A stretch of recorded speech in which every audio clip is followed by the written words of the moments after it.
কে কে বুঝিবে, কে বুঝিবে তোমার ভেদ মাওলা।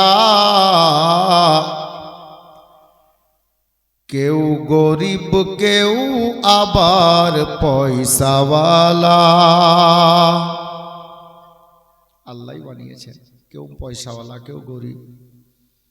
এই দৃশ্য দেখে লিখছেন সাহেব, কে বুঝিবে তোমার ভেদ মাওলা। কেউ গরিব কেউ আবার পয়সাওয়ালা। কেউ গরিব কেউ আবার পয়সাওয়ালা। কেউ সকালে ধনী হয়ে মাওলা। কেন গরিব আবার সন্ধ্যাবেলা।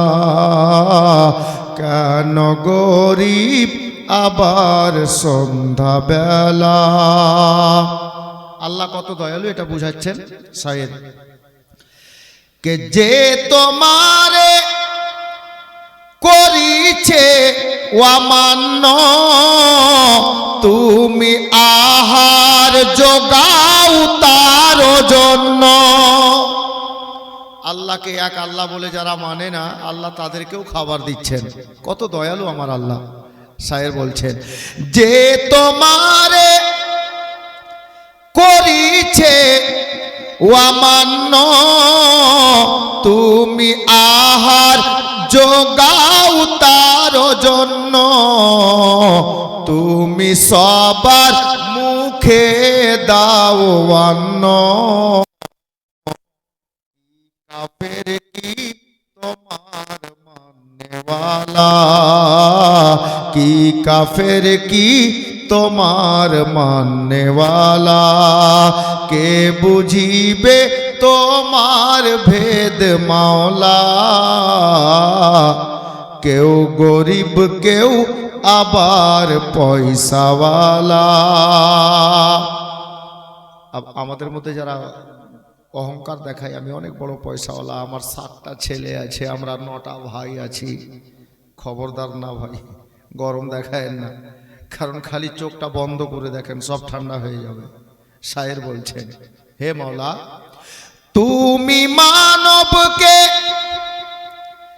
সৃষ্টি করিয়া এক আসনে দিয়েছ রাখিয়া। আজকে ধনী গরিবকে দেখিয়া, আজকে ধনী গরিবকে দেখিয়া।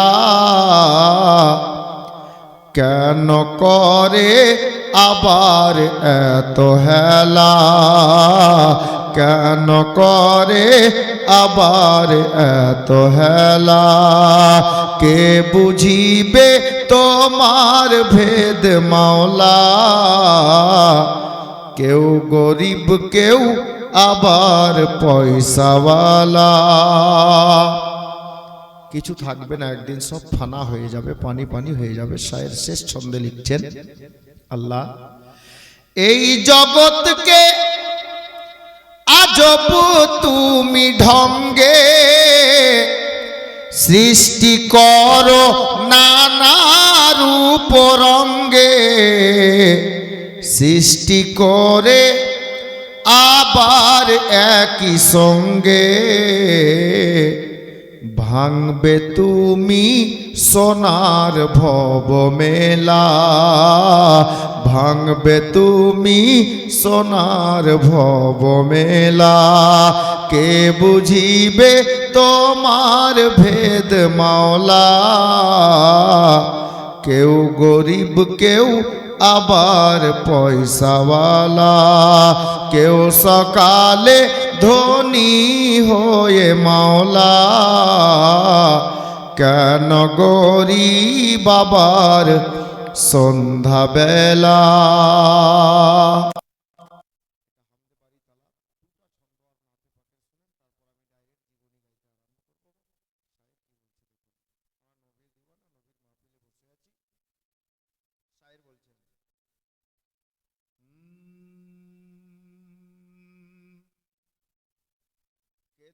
দয়ার নবীজি আমরা তোমায় ভুলতে পারি না।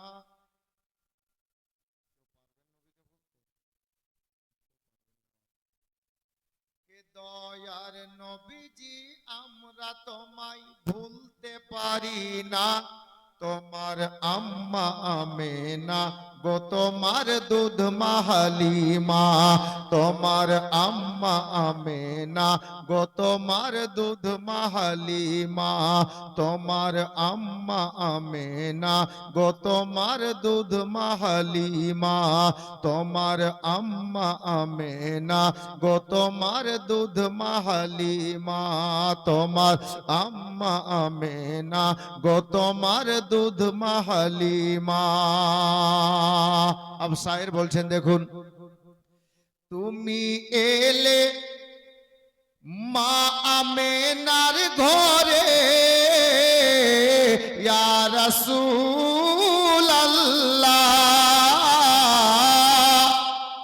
তুমি এলে মা আমেনার ঘরে, ফেরেশতারা আসে সেই ঘরে, তুমি সিরাতে রাসূল মারেফাতেরি বুলবুল, তুমি সিরাতে রাসূল মারেফাতেরি বুলবুল, তোমার দুয়া কবুল করতে খোদা দেরি করে না। তোমার আম্মা আমেনা গো তোমার দুধ মা হালিমা, তোমার আম্মা আমেনা গো তোমার দুধ মা হালিমা। দয়ার নবীজি আমরা তোমায় ভুলতে পারি না, দয়ার নবীজি আমরা তোমায় ভুলতে পারি না। তোমার আম্মা আমেনা গো তোমার দুধ মা হালিমা, তোমার আম্মা আমেনা গো তোমার দুধ মা হালিমা। अब এই ছন্দ দেখেন, আল্লাহর নবীকে নিয়ে বাজপানাই হযরতে মা হালিমা নিজের বাড়িতে যাচ্ছেন, তো নবীর মজেজা, আমার নবীর বরকত, হালিমা নিজের বাড়িতে গিয়ে নিজের বাড়িটাই অপরিচিত মনে হচ্ছিল। জীবনীতে শুনেছেন, শায়ের কি বলছেন দেখুন, তোমার আম্মা আমেনা গো তোমার দুধ মা হালিমা, তোমার আম্মা আমেনা গো তোমার দুধ মা হালিমা,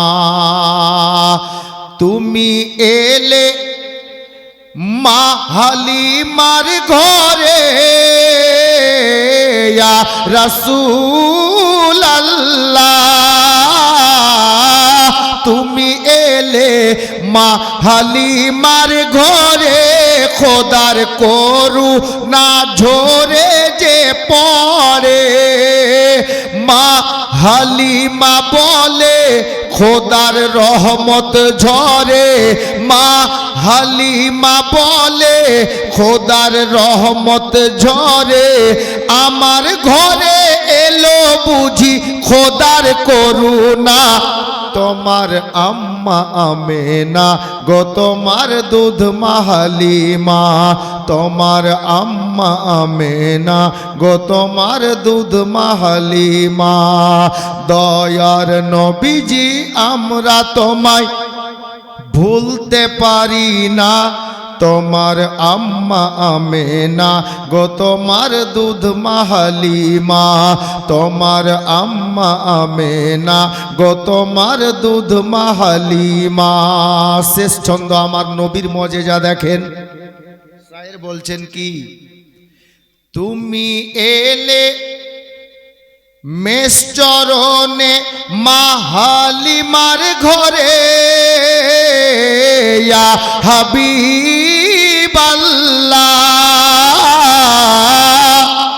তুমি এলে মেষ চরণে মা হালিমার ঘরে, মেঘেরা ছায়া করে তোমার মাথার উপরে, আবার সর্প এসে হাওয়া করে গায়ে, আবার সর্প এসে হাওয়া করে গায়ে, ওগো কাকর পাথর গায়ে শুধু তোমার তারানা, তোমার আম্মা আমেনা গো, তোমার দুধ মাহালিমা, তোমার আম্মা আমেনা গো, তোমার দুধ মাহালিমা।